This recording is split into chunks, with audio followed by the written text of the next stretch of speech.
Hi everyone, welcome back to the rabbit hole. In today's video I'll be showing you how I made this birthday cake for my best friend. It was a raspberry, vanilla and pistachio cake covered in vanilla buttercream, which is pink, and lots of pink components on top of it for her sweet 16th birthday.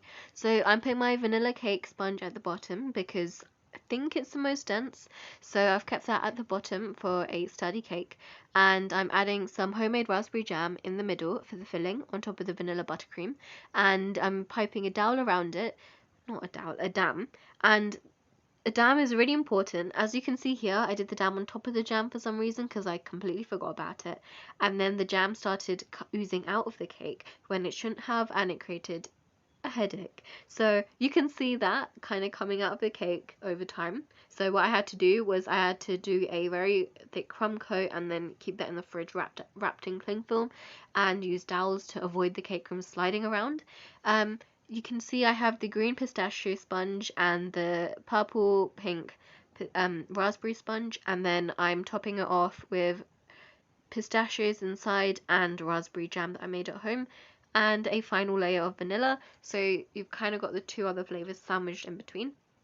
As you can see here, I'm doing the crumb coat. I had to use a dowel to keep the cake together, and you can see the jam kind of coming out of the crumb coat.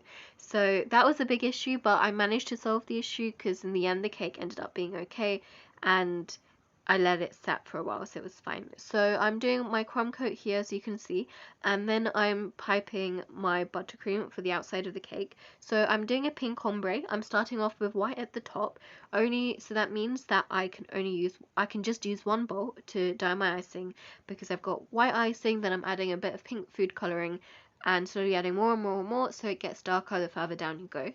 It was a bit of a challenge to try and get a good ombre effect going down the cake, but I kind of spread them on top of each other and let them blend in, and I ended up spending longer than I expected on this bit, but it's really fun because this is the best part of making cakes for me, is when you've done the making the sponge, the icing, the crumb coating, stacking, and all of that, and then you have a plain cake for you to decorate, and you can let your creative juices flow. So here you can see me making the ombre effect, and the jam is staying inside for now, and it did stay inside luckily.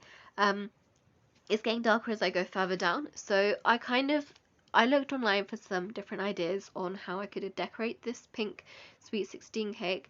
In the end, as usual, I always kind of just do my own thing, so my own style of decoration, and I was happy with how it turned out. So that's my ombre, and then I'll be topping it off with lots of things like cakesicles, donuts. The donuts are cake donuts, so cake batter in donut silicone molds that I've baked. I did a swirl all around the cake because I found it was quite hard to smoothen the icing again without any flaws in it, and the swirl added a bit more texture to it. And I did a pink chocolate drip going all the way around the cake to add to the pink theme, and I find it's very easy to just use a spoon and drip this across the cake rather than putting it into a piping bag or a squeezy bottle or something like that, although those methods do help to get it more perfect. And as you can see on the side, I've got cupcakes, donuts, mini cupcakes, and sprinkles that I'm using to decorate on top. And I kind of used the remainder of the white chocolate and the same batter and everything to make all of these things, and I'm adding these onto the top of the cake. It took quite a while experimenting and rearranging the way I was going to lay out the different items at the top of the cake, and for the donuts to actually stand up, but this is our final product. I'm obsessed with how the inside layers turned out. I don't have a proper picture of it, but the different colors of the sponge and the flavors turned out to be great.